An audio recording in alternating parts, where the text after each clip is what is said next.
Well, the cost of living continues to rise, and so does the financial pain that industries across Australia are being forced to endure. In Queensland alone, insolvencies in the construction sector have spiked by 50% in the past year. That figure is worse nationally, rising by 75.4%. Joining me now is Master Builders Association CEO, Denita Wawn. Denita, thank you for joining me for tonight's program. There's many drivers in the costs that are faced by the construction industry, where building companies and contractors are struggling. But what are the main pressure points that are affecting the viability of businesses in this sector? Good evening, Amanda. Well, really three things. We've had a large number of contracts that were signed prior to inflation really hitting the economy. And so in many instances, building is occurring at a loss or at least a break-even point. We've then had inflation, which is skyrocketing prices, restrictions on materials, and of course, labour shortages as well, which has also increased not only the cost of labour, but also the time it takes to build a home. Anything from, usually it takes 9 months for a home to be built. It's taking around about 13 months at its peak. That means you then have not only cost pressures, but cash flow pressures as well in the industry. And unfortunately, that's reflected in those insolvency figures that you referred to. It's reasonably easy to understand the way that the difference in the price of materials at the time of quote, then for being faced with inflation that expands those costs could put enormous cash flow pressures on a business. But what about those skills pressures? What's the source of the shortage in skills that's faced by the sector, and what can be done both at an industrial relations policy level and a skills policy level to try and ease them? Well, the interesting thing from a skills perspective is we're now estimating that we need nearly 500,000 new people entering into the industry over the next 2 to 3 years. That's a significant number of people for an industry that currently employs 1.3 million. That's to deal with retirements, attrition, but also while we're forecasting a dip in construction over the next 12 months, we're forecasting significant increases from 25, 26 onwards. We've got 18 months window of opportunity to resolve those skill shortages. There's really two key issues: attracting more people to the industry from trades level, professional level and entry level, and getting more people, both men and women, into the industry and seeing what a great industry it is.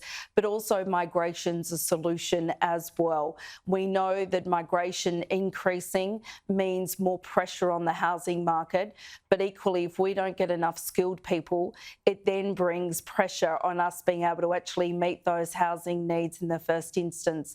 So an opportunity for us to get our industry right and attractive for people to join. However, it's not going to be so attractive if we don't get the industrial relations reforms right.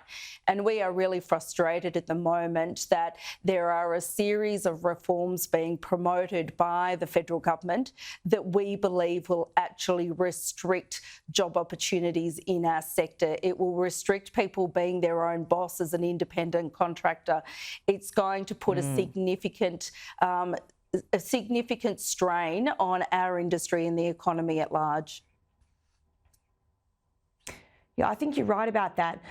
The question of attrition is one that you raised, the number of people who are experienced and skilled trades walking away from the sector. And the regulatory burden on businesses is really heavy and at times quite punitive, between corporate governance, safety, security of payments, finance, environmental standards. I could keep going. What should be at the top of the government's list for reducing that burden so that there aren't so many reasons for skilled people to walk away? Well, we've got to remember that out of our 430,000 businesses in this industry, 99% of them are small to medium-sized businesses. 260,000 of them are sole traders, they're independent contractors. They are already burdened so incredibly much, and you've listed those amongst many, including building code constant requirements to keep abreast of those, as well as any new industrial relations. So many people go, I've had enough, it's too much, I'm getting out of this sector, I'm going to work somewhere else. So first and foremost, our focus is on these industrial relations changes and making sure that we're reducing the burdens, not increasing them. But then we're also having conversations with government around how can we actually streamline many of the costs.